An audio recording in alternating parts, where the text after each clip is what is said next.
Hey guys, क्या हाल चाल है आप सबके।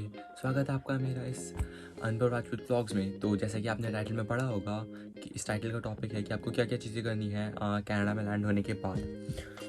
तो मैंने क्या क्या करा था, मैंने तो सब उल्टा सीधा करा था, पर मैं आपको बता दूँ आपको क्या क्या करना है। जैसे ही आप कनाडा में टोरंटो में लैंड हो गए, आपको क्या पता टोरंटो जाना हो, विनिपेग जाना हो, न्यू फाउंडलैंड जाना हो, पर आपको जहाँ सिम मिले ना कनाडा का, मतलब फॉर एग्जांपल जैसे आपको टोरंटो में सिम मिलने लग जाते हैं फाइडो के, बेल के, तो आपको वहीं पे सिम ले लेना है जल्दी से जल्दी, क्योंकि सिम के बिना आप कनाडा में कुछ भी नहीं कर सकते। सिम के बिना आप बैंक अकाउंट नहीं खुलवा पाओगे, कुछ भी नहीं कर पाओगे। अब ऐसे क्यों है? आपके पास सिम नहीं होगा मतलब आपके पास नेट नहीं होगा। नेट नहीं होगा तो आपको वहाँ की जगह नहीं पता होंगी। आप चाहे लोगों से पूछ लोगे कि ये जगह है कहाँ, वो बता देंगे, पर जाओगे कैसे? आप बस पकड़ लोगे, कोई बता देगा ये बस पकड़ लेना, पर वो बस पकड़ने के बाद भी आपको नहीं मिल पाएगा, क्योंकि उसके लिए भी कहीं चल के जाना पड़ेगा, क्योंकि बस सिर्फ बस स्टॉप पे रुकती है। और कभी कभी ऐसा होता है कि आपको एक बस पकड़ने के बाद फिर दूसरी बस पकड़नी होती है, उसका टाइम नहीं पता होता आपको कब आएगी वो बस, आपको कहाँ कौन से बस स्टॉप पे खड़े रहना है। तो इस वजह से सबसे इम्पॉर्टेंट और सबसे पहला काम आपको ये करना है कि आपको लेना है सिम। अब अपने हिसाब से देख लेना सिम, तो यहाँ पे मतलब बहुत सारी कंपनीज हैं। वर्जिन हो गया, बेल होगा, फ्रीडम हो गया, फाइडो हो गया, मतलब बहुत सारी कंपनीज है। सस्ता तो जैसे फ्रीडम और फाइडो पड़ता है, पर मैंने लिया था बेल, क्योंकि मैंने जैसे बोला मैंने सिम बहुत बाद में लिया था, तो मेरे को बहुत मुश्किल से, मतलब मैं खो गया था, और मतलब मैं बस से गया, मैं खो गया, मैंने देखा शॉप बंद है, फिर मैं ऐसे घूमता रहा, तो वहाँ पे एक स्टोर मिला मुझे, और वहाँ पे मुझे बेल का मतलब सिम मिला। तो मतलब मैंने सोचा चलो कोई तो सिम मिला, मेरे को थोड़ा महंगा पड़ा, पर मतलब कुछ तो मिला मुझे, क्योंकि अगर मेरे को सिम ना मिलता तो मैं मतलब होटल वापस नहीं जा सकता था। तो सिम ढूंढने के बाद, मतलब सिम लेने के बाद, अब आपको अपनी एकोमोडेशन ढूंढनी है। अब ये बहुत आसानी से मिल जाती है। अब मेरे केस में तो यही हुआ था, मुझे 5-10 मिनट के अंदर मिल गई थी जब मैं ढूंढ रहा था। एक ऐप होता है KGG करके, KIJIJI, उस पर नॉर्मली फ़िल्टर्स होते हैं कि आपको किस तरीके का रूम चाहिए। मैंने लिखा था शॉर्ट टर्म चाहिए मुझे, और इतने से इतने रेट के अंदर चाहिए मुझे, और मतलब ऐसे काफ़ी सारे फ़िल्टर्स लगा दो, आपको रूम दिखने लग जाएंगे, और देख लेना। फिर जैसे रूम को देखना, फिर रूम को देखने के बाद आपने जो कॉलेज लिया है, जिस कॉलेज में एडमिशन लिया है, उस कॉलेज को देखना कि कितना दूर है, जो जितना पास हो उतना मतलब ज़्यादा सही पड़ेगा आपको। और आप रेट वगैरह देख सकते हो। मेरे को तो बहुत आराम से मिल गया था, मैंने नॉर्मली पहला कॉल करा, पहले कॉल में ही मतलब रूम मिल गया था मुझे बहुत सस्ते में। और रूम ज़रूर ढूंढना, क्योंकि यहाँ पे रहना बहुत महंगा पड़ेगा, मतलब कहीं भी रहोगे तो। और अगर आप किसी फैमिली वगैरह के साथ हो, मतलब आपके कोई जानने वाला है, तो वो अलग बात है, वहाँ तो फिर मतलब फ़ायदा ही फ़ायदा है। पर फिर भी कब तक उनके पास भी रहोगे, तो इसलिए अपना रूम ढूंढ लेना। फिर उसके बाद आपको थर्ड काम करना है, बैंक अकाउंट खुलवाना।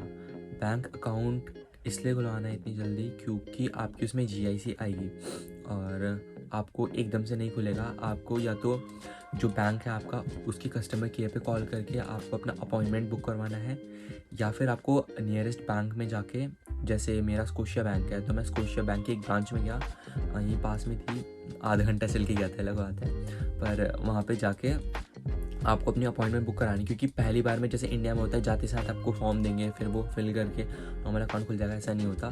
यहाँ पे पहले अपॉइंटमेंट चाहिए होती है, तो वो अपॉइंटमेंट बुक होगी, फिर उसके बाद आपको टाइम बताएंगे, फिर तब जाना होगा आपको उस डेट पे, और उस पर्टिकुलर टाइम पे जाना होगा। और गाइस, मतलब बैंक अकाउंट के साथ ही साथ आपको खाने वगैरह का भी देखना पड़ेगा, क्योंकि यहाँ ऐसा होता है कि यहाँ कुछ भी मतलब मिल जाता है। फॉर एग्ज़ाम्पल मैंने पिज़्ज़ा मंगाया था, अब पिज़्ज़ा में बताऊँ बीफ डला हुआ आ गया था मेरे उसमें। बीफ मैंने देखा, मैंने सर्च मारा कि है क्या, फिर वो पता चला वो बीफ है। मेरा मतलब इतना महंगा पिज़्ज़ा मतलब मैंने फेंक दिया। तो मतलब खाने वगैरह का ज़रूर देखना। इंडिया में आसपास काफ़ी मतलब सॉरी कनाडा में यहाँ आसपास काफ़ी आपको इंडियन रेस्टोरेंट्स मिल जाएंगे।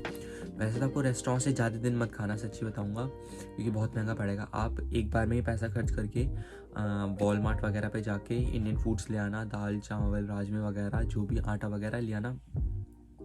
तो ये आपको थोड़ा सा मतलब स्टार्टिंग में तो एकदम से पैसा लग जाएगा, पर ये काफ़ी महीने 2 महीने चल जाएगा आपका राशन। ये ज़रूर करना, क्योंकि रेस्टोरेंट से भी काफ़ी टाइम तक नहीं खा पाओगे। और यहाँ कनाडा के फूड इतना टेस्टी नहीं लगा मुझे, क्योंकि स्वाद नहीं लगा, मतलब स्वादिष्ट नहीं लगा मेरे को यहाँ का खाना। तो मतलब इंडिया का फूड बहुत याद आता था। अब जाके मैंने बनाना शुरू करा, क्योंकि मैं भी पहले होटल वगैरह में था, मैं इधर उधर बाहर से खा रहा था, बिल्कुल अच्छा नहीं लगता था, तो खाली पेट भरने के लिए खाता था। तो जैसे आपने अपना बैंक अकाउंट खुलवा लिया, या फिर अपॉइंटमेंट ले लिया, फिर उसके बाद आपने खाने वगैरह का देख लिया अपना हिसाब कि मतलब सही है, उसके बाद आपको अपना हेल्थ इंश्योरेंस के लिए जाना है एक्टिवेट करवाने। आपके कॉलेज के मतलब आपने जिस कॉलेज में एडमिशन लिया होगा उसमें मतलब उन्होंने हेल्थ इंश्योरेंस का भी डाला होगा। तो आपको नॉर्मली कॉलेज जाना है, थोड़ा सर्च मार लेना, इंटरनेशनल स्टूडेंट हेल्प करके एक जगह होती है, मतलब मेरे को एग्जैक्टली नाम नहीं पता, तो होता है मतलब। तो वहाँ पे जाके आपको अपने हेल्थ इंश्योरेंस के बारे में पता करना है। तो क्योंकि इसलिए बोल रहा हूँ मैं, क्योंकि यहाँ लिटरली बहुत महंगा पड़ेगा आपको, मतलब बहुत ही ज़्यादा महंगा, सोच भी नहीं सकते, मतलब इतना महंगा। मतलब आप लगा लो एक दिन में 80-90 हज़ार रुपये आपके हॉस्पिटल में रहने के, सिर्फ एक दिन के। तो मतलब सीरियसली बहुत महंगा पड़ता है। तो आपको जल्दी से जल्दी कॉलेज जाके हेल्थ इंश्योरेंस के बारे में पता करना है, और उसके अलावा आपको अच्छा खाना है। यहाँ पे कुछ अनसन नहीं खाना है। जैसे मैं खाता था, मेरी तबीयत ख़राब होने लगी थी, पर फिर मैंने थोड़ा मतलब संभला, क्योंकि यहाँ पे पहली बात महंगा है। अब दूसरी बात, यहाँ मतलब हॉस्पिटल्स में इतनी केयर नहीं होगी, क्योंकि मैंने काफ़ी सारे इंसिडेंट्स सुने। मैंने एक बंदे से यूट्यूब पे काफ़ी जगह देखा है कि यहाँ के हॉस्पिटल मतलब आपको मरने वाले हो गए ना, आपको मरने मतलब बहुत लेट मतलब प्रोसीजर सब कुछ शुरू करेंगे आपका। ये चीज़ मैंने सुनी है यहाँ पे। मेरे साथ हुआ नहीं, क्योंकि मेरे को ऐसा कुछ हुआ नहीं मेरे साथ, पर मैंने सुना है। तो आपको मतलब अच्छे से रहना चाहिए, अपनी हेल्थ का मतलब केयर करके रहना चाहिए। और इसके अलावा एक और बहुत मेन चीज़, वो है आपका सिन नंबर। सिन नंबर जैसे आपका आधार कार्ड नंबर होता था ना इंडिया में, नॉर्मली आपकी एक तरीके की पहचान वगैरह, वही होगा आपका। उसी तरीके का यहाँ एक सिन नंबर होता है। ये सिन नंबर रिक्वायर्ड होता है, मतलब आपकी कनाडा की ना लगभग सारी डिटेल आपकी सिन नंबर में होंगी, कि आपने कब कहाँ जॉब करी, कितनी सैलरी मिल रही, इस टाइप की यहाँ पे चीज़ें मतलब इसमें सिन नंबर में सेव्ड होंगी। तो आपको मतलब जैसे आप मतलब ATM का पिन नहीं होता, उसकी तरह से संभाल के रखना है, किसी को नहीं देना। सिर्फ आपको ये चीज़ वहाँ देनी पड़ेगी जहाँ पे आप जॉब वगैरह करोगे। बाकी उसके अलावा किसी दोस्त को नहीं, किसी को भी नहीं देना, क्योंकि अगर उस बंदे किसी के पास आपका सिन नंबर है तो लगभग वो आपकी सारी मतलब हिस्ट्री खोल के देख सकता है, आप कब क्या कहाँ कर रहे हैं, मतलब सब कुछ पता चल जाता है सिन नंबर से। तो ये है, कॉलेज वगैरह में भी कभी कभी रिक्वायर्ड होता है सिन नंबर। तो और मतलब सिन नंबर जैसे कि कहाँ मिलेगा, सिन नंबर मिलेगा आपको गूगल मैप पे डालना है, सर्विस कैनेडा नियर मी। तो आपको वहाँ सुबह ही जाना पड़ेगा, क्योंकि वहाँ भीड़ लगती है। तो आपको सुबह जाना है, नॉर्मल आपका पासपोर्ट वगैरह और एक दो सवाल पूछेंगे, और जल्दी से बन जाएगा आपका सिन नंबर भी। तो गाइस मैंने ये इंपॉर्टेंट काम तो आपको बता दिया कि आपको लैंड होने के बाद क्या क्या करना है। अब कुछ लोगों के सवाल होते हैं कि जैसे हम लैंड तो हो गए, हम अपने मतलब जैसे हमने होटल बुक करा या कोई भी रूम बुक करा हमने, वहाँ तक कैसे जाएँ। हाँ, वैसे तो ये सर्विस काफ़ी बार उसमें होती है, आपकी यूनिवर्सिटी में इंक्लूडेड होती है, कि वो टैक्सी भेजेंगे, आपको वो पिक करेगी, उसके बाद आपको आपकी जगह पे छोड़ देंगे। पर जैसे मेरे केस में नहीं था, तो मेरे को होटल की गाड़ी बुक करनी पड़ी थी। वो लिटरली इतनी महंगी पड़ी थी ना, इतनी ज़्यादा महंगी, मतलब बहुत महंगी पड़ी थी। तो मैंने मतलब वो टैक्सी तो बुक हो गई थी, और फिर मेरी फ़्लाइट मिस होने की वजह से मैं उस टैक्सी में नहीं जा पाया था, तो मेरे वो सारे पैसे वेस्ट हुए थे। तो फिर मैंने वहाँ पे एयरपोर्ट पे था, एयरपोर्ट पे जैसे मतलब विनिपेग में लैंड हुआ, लैंड होने के बाद बाहर ही टैक्सीज़ वगैरह खड़ी होती हैं। आपको सिंपली उनसे जाके बात करनी है कि मेरे को यहाँ, आपको लोकेशन दिखा देनी है। वो आप उनके गाड़ी में मीटर लगा होता है, बहुत ज़्यादा महंगा नहीं होता, मतलब सही रेट पे मिल जाएगा आपको। तो मीटर लगा होता है वहाँ पे, मतलब पैसे होगा जितना चलेगी उतने मतलब पैसे बनते रहेंगे उनके, इस तरीके से। तो वहाँ से गाड़ी लेनी है आपको और नॉर्मल मतलब चले जाना है, क्योंकि अगर आप पहले से यहाँ बुक कराओगे ना मतलब इंडिया से, तो ये लोग लूट लेंगे लिटरली, बहुत मतलब महंगा, बहुत ज़्यादा महंगा करते हैं, क्योंकि इन लगता है इंडिया वालों को तो कुछ मतलब पता नहीं होगा, तो बहुत लूट लेते हैं। जैसे मेरे केस में हुआ था, मैं पता नहीं था, तो मतलब यहीं से आके बुक कर लें तो आपको काफ़ी सस्ता पड़ेगा।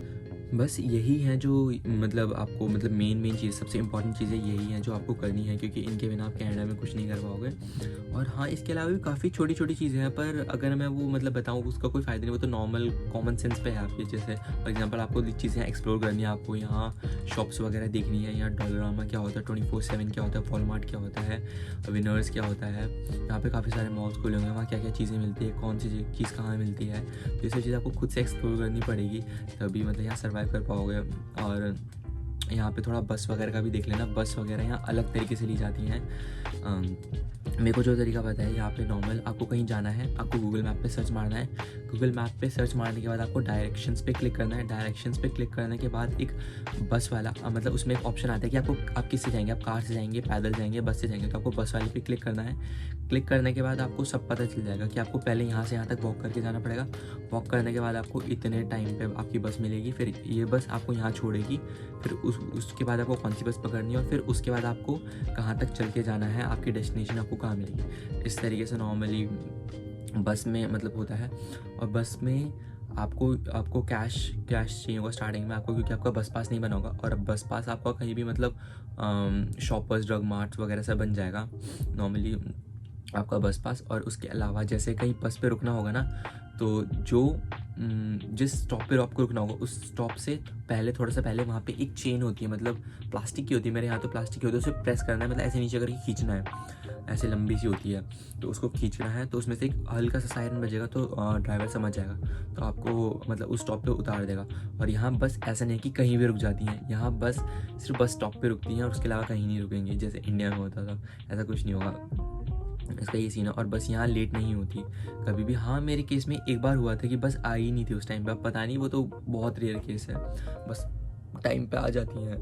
बस यही सिंपल छोटी छोटी चीज़ें हैं जिनका आपको ध्यान रखना है। बेसिकली मतलब मैंने लगभग सारे पॉइंट्स कवर कर दिए जो आपको मतलब इंडिया आने के मतलब कनाडा आने के बाद करने हैं। तो गाइस ठीक है, फिर बाय, मिलते हैं नेक्स्ट ब्लॉग में। Bye bye, good night, take care.